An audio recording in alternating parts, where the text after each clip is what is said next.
What is going on, everybody? The Vikings are 8-1. Welcome to Locked On Vikings Postcast. I'm here with Sam Ekstrom. Thank you all for coming through live, or if you're just listening later on the Locked On Vikings podcast feed, you can find that. This is, of course, brought to you by Bet Online, where the game starts. So there is a lot to go through. I honestly don't even feel bad if we go a little bit long on this. Yeah, whoa is the first thing to understand.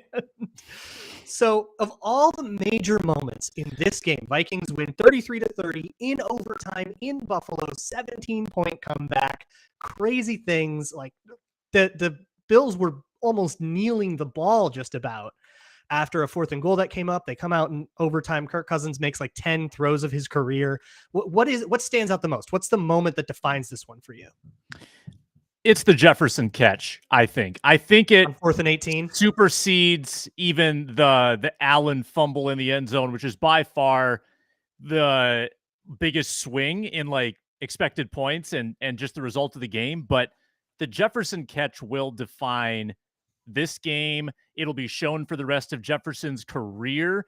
And when you think back to Vikings Bills 2022, you're probably going to see Jefferson going up and spearing that thing.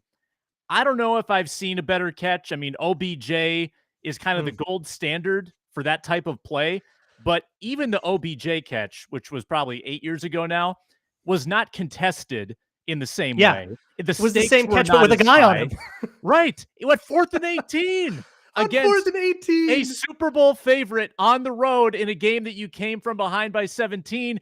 And He still had like 3 other catches after that were phenomenal in their own right. Like that was just the beginning of one of the most unbelievable wide receiver runs that I've seen. We have so much to talk. Like that's only one part of this game. It's one part of it. Yeah. Believe what I just saw. It's the Vikings started this game so poorly it seemed like the rain was really getting to them. Cousins had a couple of pretty bad plays out there. Drops and stuff. They were just not blocking. I mean, they were just getting blown up. They were just getting outplayed. And you kind of thought, all right, it's the Bills. You're in Buffalo. This is a tough game. All right, good job, Bills. You guys are the Super Bowl contenders, and we'll kind of go walk away and see what we can learn from this. And they didn't quit. That's a huge thing to me, is that when you're down on the road 17 against, I'm still going to call them the best team in the league, the Bills. Coming back from that and showing the fight to come back from that is just so impressive. That is just not something that is a given in the NFL. You don't get that with every team. And that matters so much to me. Mm-hmm. The Dalvin Cook 81-yard touchdown is a major turning point in this football game, because you're getting the ball inside your own 20, a minute left in the third. I mean, if you're forced to actually go on a drive there, and with Kirk at that time, the way he'd been playing, it feels like even if you conjure up points, that you probably leave 10 minutes left in the game, like your odds of completing that comeback decrease significantly unless you have that burst by Dalvin Cook. So it all starts there, which seemed to inject everything in this team. And then was the Patrick Peterson interception the subsequent drive? Like, think about the defensive plays that were made, Luke. After 24-10, Buffalo doesn't score another touchdown in the game, which can't be overstated. Yeah, every play. And, I always say on Locked On Vikings, when it comes to these close games, you can kind of pick anything and point at it and say, that's the reason. You can really, like, you can say, the Bills got a couple calls, that's why it was close. Or you can say, well, it was Patrick Peterson was really the thing that put him over the top. Justin Jefferson was the thing that put him over the top. Kirk Cousins was the thing that put him over the top. I don't think you'd be wrong to say any of those things. Just because it's such a close game, every little margin matters. So every little margin can be the last one you put on the stack. But the point is, the Vikings did enough to get over the hump there. Gosh, there's like so much else. Christian Darrisaw out with a concussion. Blake Brandel comes in, plays admirably. Caleb Evans out with a concussion, who was already in for Cameron Dantzler. Andrew Booth comes in, plays Duke Shelley, Luke. Duke Shelley saves the game. Game-saving pass breakup. Which was that one play before? Peterson. Yeah, the interception. I think it was the next play. Yeah, I got my notes. Oh my gosh. Yeah, an absolutely unbelievable performance. Yeah, it was the second to last play of the game. and then Patrick Peterson with an interception. George Iloka actually tweeted about it, said that Peterson basically knew it would be double post at that point and jumped the route that he knew, very similar to the one he got in Miami, where he just like knew it. Really excited to look at that and kind of see what George Iloka is talking about. Yeah. But it's just absolutely awesome play. And against Josh Allen, we go into this game thinking, is it going to be Case Keenum? Are we going to have this backup quarterback thing again? And even if we win, it doesn't really count because it was a backup, because that's what everybody does. There is very little way to me to like take this win and like disparage it like you could with the Bears or the Lions win. Because even if you say, gosh, they just got lucky on like that snap fumble on the backed up like defensive touchdown. Like, even if you say they just got lucky, it's like, well, that's the Bills though. Being just in that game is, if nothing else, a moral victory. And then they got the real one that counts too. And they were still down there at the 1 yard line. They thought they scored to take the lead. Yeah. So it's not as if you didn't put the drive together to go ahead in that football game. By an inch. The Dalvin Cook drop. Think of how big that would have been if they lost. Dalvin Cook dropping the ball on 4th and goal, which preceded Cousins being short. But if you're talking about breaks, Luke, probably the biggest officiating moment in this game was not reviewing the Gabe Davis drop along the sideline. That led directly to the game-tying field goal. Maybe they get it anyway. I mean, I wouldn't put anything past the Bills with even 20 seconds on the clock. I think they still could have done it, but it would have been a lot harder. And there were a lot of twists and turns in this game, but I feel like officiating karma kind of evened out, turnover luck kind of evened out. And in the end, it comes down to Vikings fans mentally getting taken for an absolute seesaw ride. You think you've lost, then exhilaration in the end zone. You think you've won. The Bills sober you with the game-tying field goal. Then you think you've won. Worst aspect of this game for the Vikings, Luke, 1st and goal plays. They went backwards a lot. I think like every time. Like way backwards.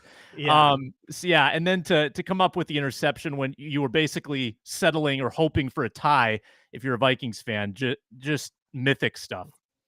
This was a mythic win. Like, this is one we're going to talk about for 2 decades now. Like, remember that Bills game where they got the touchdown in the end zone, in the snap fumble in the end zone? Can you name a more improbable regular season game? The Miracle is the Miracle. And that's its own category. But probably have to go back to the last Miracle, the first one back in 1980, the Miracle at the Met. Yeah, you're probably right about that. Yeah, 42 years it's been. That's astonishing. This absolutely astonishing, and with depth coming in and everything, and you can't say, well, they look how healthy they've been. They lost the second best player on offense. Everything Christian Darrisaw has done for them is so important. Not having him is huge, and probably in a roundabout way leads to a Von Miller sack that looked like it was about the end. That set up the 4th and 18 with the crazy Jefferson catch. That Von Miller sack was one-on-one Brian O'Neill. He has not been one-on-one as much because of Christian Darrisaw on the other side, being able to put him on an island. You can split everybody else over. So like that, the ripple like matters through all of this. Dalvin Cook running in that final overtime drive that ends up being the field goal. What an unbelievable drive for him. I mean, I wrote down the words legacy drive for him. And if it was going to be a touchdown, I was going to be harping on that a lot. But then you did have to make the stop going the other way. And Patrick Peterson making that interception, the knockout blow, as the broadcast put it, in a heavyweight fight. And I think that you could feel the Fox broadcast believe in the Vikings in real time. Yeah.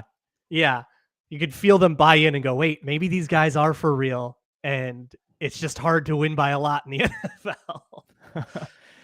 I'm really impressed by Kirk Cousins not letting this be the Philadelphia game, because it was the Philadelphia game for 3 3/4 or 2 3/4 quarters. Like, until the Dalvin Cook run, which kind of that wasn't a Cousins play, but that completely changed the way energy, that you perceived your opportunity in that game. So down 10, then Kirk starts making the plays. And I don't have the exact number, Luke. How many 3rd or 4th down and longs or even mediums did Kirk complete in this football game? And starting even with the opening drive of 3rd and 11, and I want to say a 3rd and 7 or 8 early on in that game. Like, he put the interceptions aside and his brain shut off on the second interception. That was a 2018 Cousins play. That was just a total brain fart play. And the little like lateral flip in the first quarter to Cook when he was falling down too. He had some really weird Kirkian plays, and he completely redeemed himself, which he usually doesn't do in that type of game. So the plane ride is going to be, man, I don't know if cameras should be let in there. They should shield your children's eyes for whatever happens on that plane. It's going to get weird. And it was such a weird game. There were so many plays on this one. And I think it's going to be remembered more for the good plays than the bad plays. And I think that's earned because he fought back for the win. Yeah. And there were so many plays that were just as good as that one interception was bad, that there were throws on, I mean, the 4th and 18 overshadowed by the catch, but heck of a throw too. A couple of throws like falling down off his back foot to find like Adam Thielen on the sideline. One on, I think it was the overtime drive. That was a 4th and 20 or 3rd and 20 or something like that. Finding Justin Jefferson, like threading a perfect needle. That's the kind of game I think a lot of people need to see Kirk Cousins have to believe in him. And it's me, I'm people. That one does it for me. I'm in. Let's go. Super Bowl all the way. Go Kirk. Yeah. What you need out of your quarterback is to put aside, good or bad, whatever you've done earlier in the game, earlier in the season, earlier in your career, have the short memory, and bring your team back and steal a game that you have no business winning. And that's exactly what he did. And I see people in the comments pointing out like the tight window throws. Yeah. Kirk said, screw it. I've thrown 2 picks. Usually that means he clams up. And he threw some balls that could have easily been picked too. Like he threw into traffic. He trusted his receivers, and he got rewarded for it in a game where they had no choice but to make plays downfield, down by 17. So he did everything right in that 4th quarter. It's hard to find any kind of flaw, in the final 4th quarter and overtime of that performance by Kirk, other than getting his foot stepped on by Ed Ingram. Twice. That's somebody in the chat mentioned that too. Yeah, that was wild. And just about every like player over, every like points over, and everything hit. This game was awesome. If you want to find that kind of stuff, you can find it at betonline.net. It's your one-stop shop for odds, news, and scores, and everything you can bet on NFL games or, basketball, hockey, all that stuff is in season as well. You can find all of it at BetOnline. You can even bet right in the middle of a game, which would have been a spicy thing to do down 17, but you would have won. You can make bets like that or whatever at betonline.net, where the game starts. So what else is there to talk about? I'm like still totally rattled. Can we talk about the improbability of what happened in the end zone with Josh Allen? Because I think that I went into that play. I mean, number one, my attention is turning toward, all right, how do I summarize this loss? But I'm also thinking in the back of my mind. I was like making thumbnails. Yeah. Yeah. Like I'm thinking, okay, a safety is in play here. Like they are not completely out of the woods, but with the size of Allen and the push that they obviously set that up for him to get a push forward, really only need it because the Vikings had 1 timeout. They probably use it. So the Bills have to just twice not do what they did. And for that to occur, it's among the, and I bet you could Pro Football Reference like stat head this and figure out how often that's happened. Probably count on one hand the number of times that a lead has changed on a fumble in the end zone with less than a minute. That is so improbable. And I don't know what's more improbable, that or the Jefferson catch, both of which 1 in a million kind of moments. Yeah, and everything led to it because I mean, that ball was not recovered deep in the end zone. That is maybe out of the end zone if it isn't for the offside penalty on Buffalo the other way. That makes it half the distance. It's usually you go, whatever, 1/4 of a yard. But it was kind of a 1/4 of a yard difference. And I mean, game of inches, right? We said that all last year. Hey, look, they are losing these games by inches, but that's football. And I think it's that same thing here. And I think it's just they proved something here. I remember thinking like, man, they came an inch short of beating the Bills. That's going to be a good way to put this game as they were sitting there going to do it. Like an inch short of beating the Bills. And that proves something, hey, they're 7-2, but they're real and everything. And then that happens. And yeah, it is a little lucky to have the other team botch their snap in front of you. You didn't have anything to do with that, right? That was their mistake. Yeah. But heads up to recover it. And it was that close because of stuff you did on offense. So there are like pieces of it that are earned even when it's a stroke of luck. Like if they botch a snap on the 50 and you're down 2 scores because you couldn't come back, well, who cares, right? But it mattered because you had fought your way in. You played well enough for that luck to matter. And I hear it the other way a lot too. They got unlucky, but hey, they could have won by 2 scores if they played better, right? Well, they played well enough for the luck to matter. And you would love to win by more and win comfortably, but you're not going to do that in Buffalo against the Bills. The Vikings just continue to be opportunistic when given a chance to make a play. Forcing fumbles in the fourth quarter is their thing on defense. They've come up with so many takeaways in critical moments of games. Obviously, none more critical than that. And I wouldn't mind, Luke, kind of following the ripple effect of Greg Joseph's missed extra point. And I know some people in the comments are concerned about Joseph, as am I. I have been for a bit now. But let's just talk about how, first of all, when you're down 4 on the road, I wouldn't have minded going for 2. I would have liked to go for 2 at that point to pull within 2 and then have a chance to win with the field goal. The analytics would suggest that's the way to play it. Yeah. Okay, you didn't do that. But missing that extra point did force the Vikings' hand to try to win the football game, or so it seemed at the time. And I like that approach. I would much rather take the lead against a team of that caliber than mess with overtime. Now, it turned out the Vikings won in overtime. It all worked squirrely out there, but we got there. but the Vikings would have been faced with a huge conundrum, Luke, because if Joseph makes that kick, they're down 3 and they have a 4th and goal at the 1-yard line. Then KOC has a real decision to make. What do you think he does there? If they were down 3 and you got 4th and inches, I think it depends on if you've got a play you like, because they had. There's another sequence here worth talking about that we would be talking about a lot more if they lost, of after the interception, I think, or after a turnover of some kind. The fumble recovery. The fumble recovery. That was a lot to keep track of. Then 3rd and 1 and 4th and 1, they throw it twice and end up turning that over. Well, the way that O'Connell approaches that is, hey, I've got a couple of short yardage plays that I like. They talked about this on the broadcast. They've got a couple of short yardage plays that I like.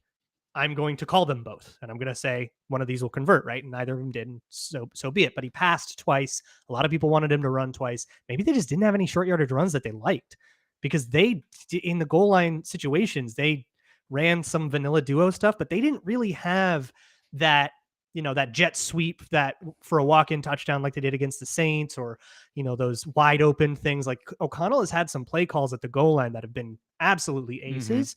And it feels like they maybe didn't have one they felt as good about this time. And maybe that led to being a little bit more conservative. That maybe would have led to being more conservative because they used the 2 that they liked.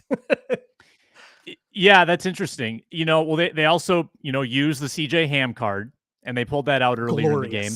And that's going to be a touchdown again later. They're going to do that in January. They're going to fake that, and we're going to have Dalvin Cook walking in.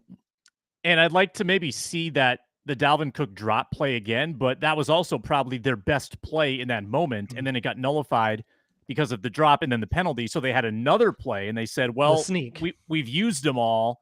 Let's just do a sneak. And they come up a millimeter short, which, leads to everything else.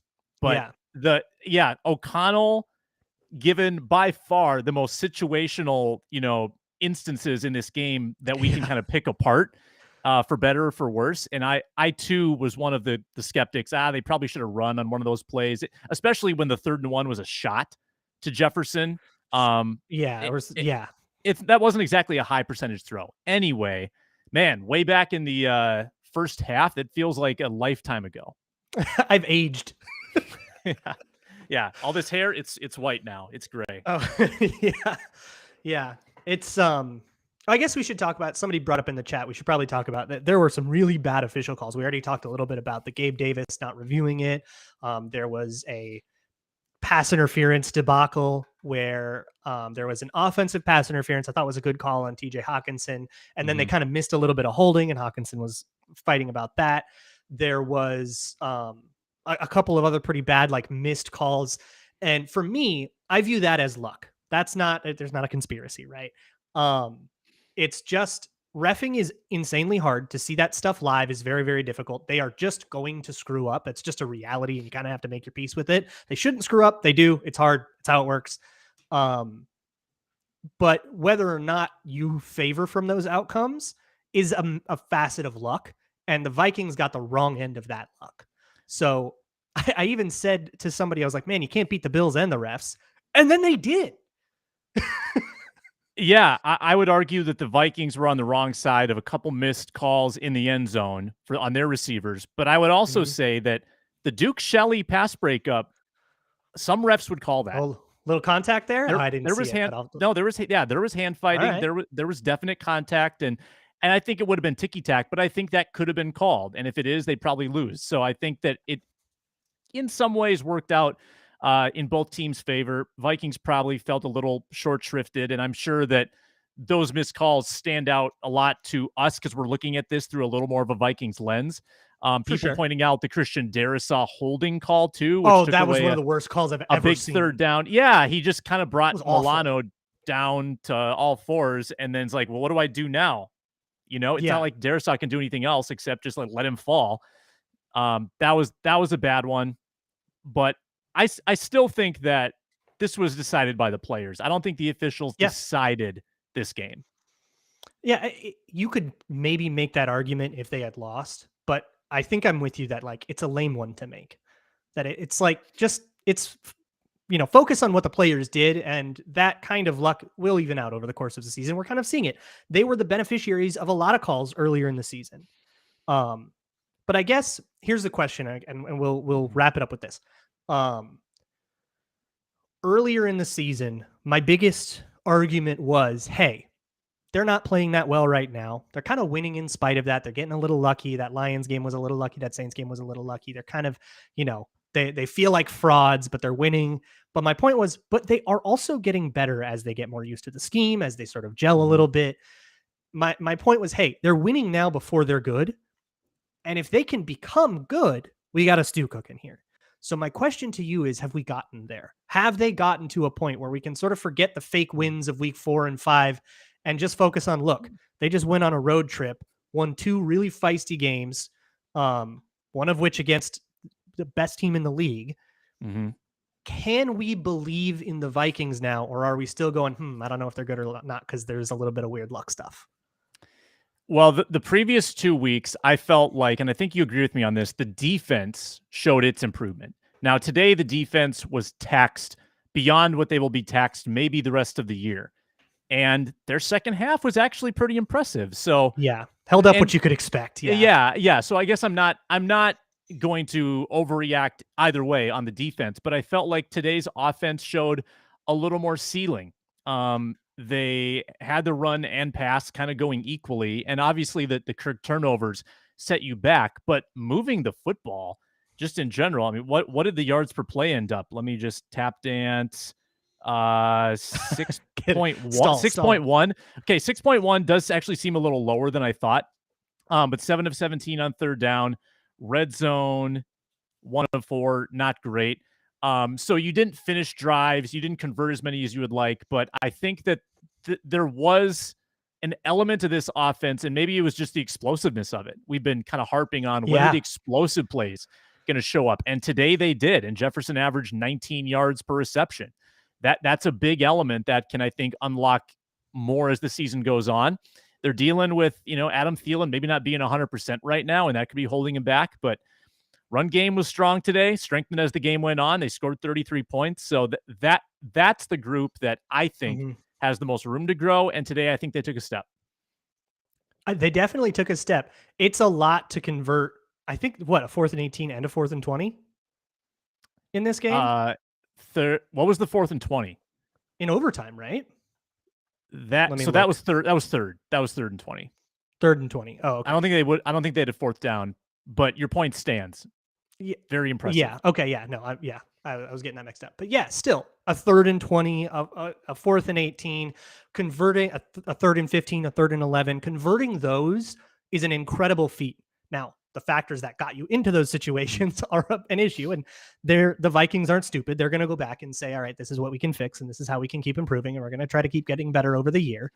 But being able to convert those situations, I think about this going into the postseason, going into January, and saying, okay, you're on the road in the postseason. There's weather because it's January, and you're playing in Philadelphia or something, and maybe it's raining or maybe it's snowing a little bit, and you have to make a 10-point comeback. Can you do it? There it is. Yes, you can. That's proven to me now. And so when they go into the playoffs in this, which is almost getting close to clinched, when they're in the playoffs doing this, I am not going to sit. It's not going to be like our attitude going into those 2019 playoffs where they barely snuck in and they were just kind of happy to be there.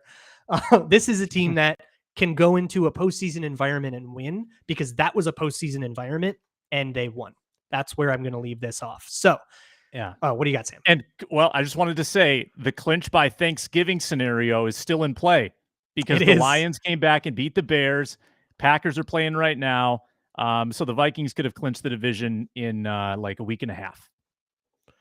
Unreal. And even if they don't make it by Thanksgiving, it's still like it could be the following Sunday. Yeah.